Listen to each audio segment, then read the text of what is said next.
Aprenem català mentre cuinem aquesta albergínia. El primer que heu de fer és tallar-la per la meitat i després fer talls en diagonal. Després heu de banyar les dues meitats amb oli d'oliva, un polsim de sal i una mica de pebre. I les fiqueu al forn per 15 minuts. Aprofitarem per fer el farcit. Tallareu totes les verdures que us vinguin de gust. Jo en aquest cas he posat pebrot i he canviat de lloc la càmera perquè veiéssiu millor. He tallat una mica de ceba en daus petitons, un parell de xampinyons, mentre gaudim del nou disc de Xarí Maresté. Ara netegem una mica, que sempre va bé, i per culpa d'una trucada gairebé ens quedem sense recepta. Haurem de buidar les albergínies i aprofitem aquesta part més carnosa i l'afegim al sofregit.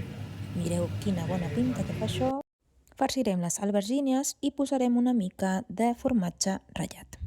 Si us sobra una mica de carn, podeu aprofitar i afegir una mica d'aigua i més tomàquet, i així tindreu una salsa per pasta estupenda. Uns minutets al forn desfent el formatge i ja estaria. Bon profit!